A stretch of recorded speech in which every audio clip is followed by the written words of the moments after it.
Okay, I'm back. I'm just getting our peppers. I'm looking at these peppers. That one's kind of...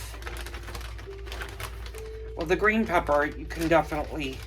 We'll use the green pepper. I guess we could use the yellow pepper.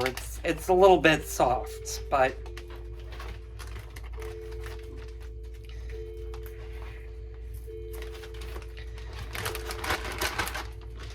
I'm going to throw that away. I'm going to rinse my hands for a second, and I'm going to grab another paper towel. Now this time, with the peppers, you more or less do want to keep those in a container because peppers have a tendency to go really watery and they can get icky really quickly. So you see how this pepper has a vein. What we're going to do is we're just going to remove that vein because you really, and that goes with all peppers, green pepper, red pepper, yellow pepper, and orange pepper. That you want to get rid of it because that can make the pepper a little bit on the sour side.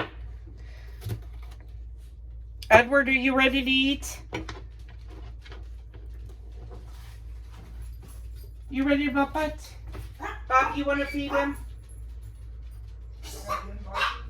No.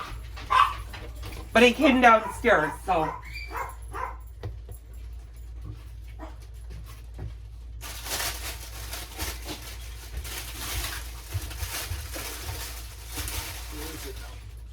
Right there, and that's right there. Edward. Come on, this way. This way. I'm just doing the same thing with the green pepper. I'm just taking the stem out. And my husband does the peppers a lot differently than I do.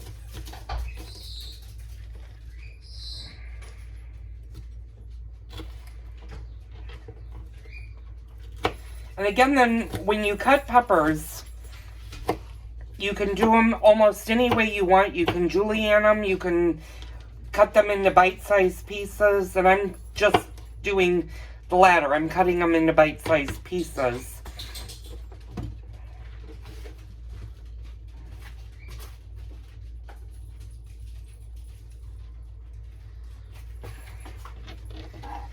And since my husband got the majority of the yellow pepper, I'm going to do a red pepper for myself. And I cut my peppers a lot differently than he does.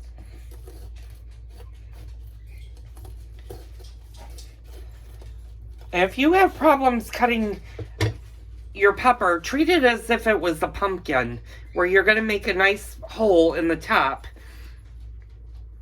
And then unfortunately its stem came off. But when you get to the middle, just poke one in and turn it a little bit, and all of the seeds should come right out of the pepper.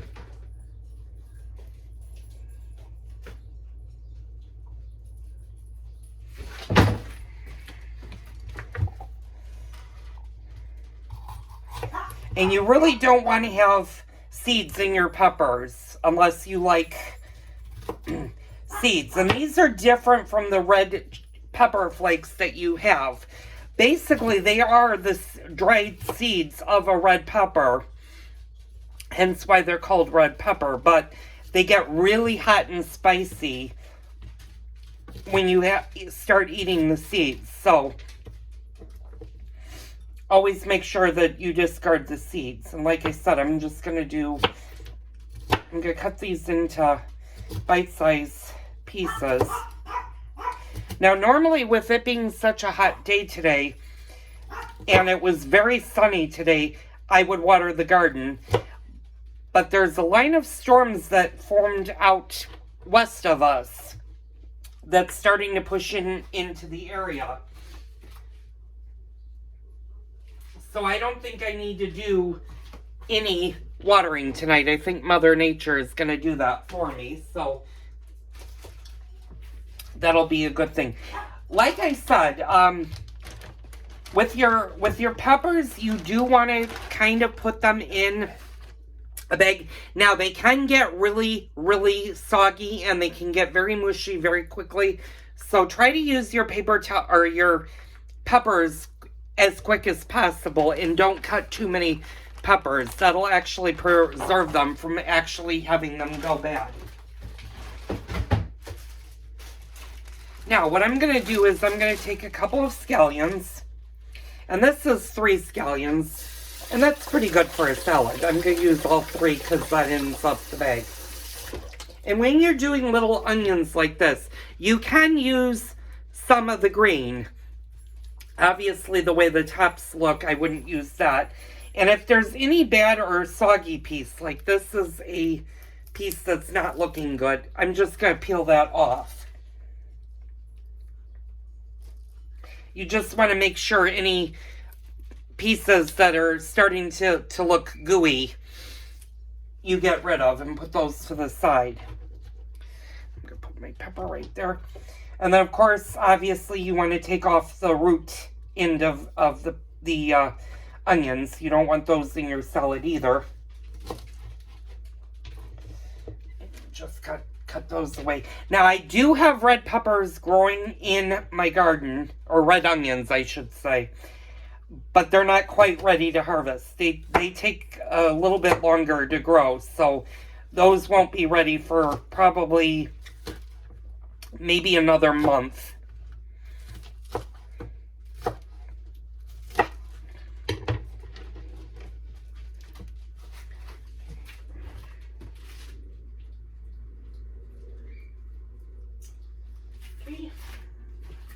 And then tomatoes, however you want to slice them, if you want to make slices, if you want to make chunks, that's up to you. What I usually do is I will sometimes treat a tomato as if it was a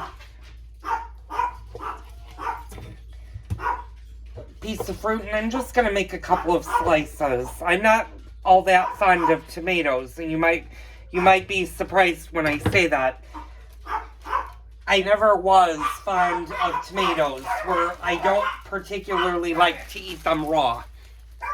I love them in my sauce, and I do love tomato sauce and pizza sauce. But if I had my preference, I wouldn't omit having tomatoes in a salad. But since we have tomatoes, and I'm the only one that should be eating tomatoes right now, I'm just going to put a couple in my salad. And what I like to do is, if I am eating a tomato, is to put salt and pepper on my tomatoes. And that kind of just gives me a better feeling about the tomatoes.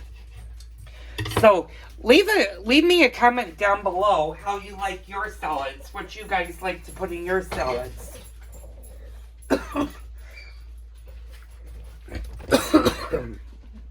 And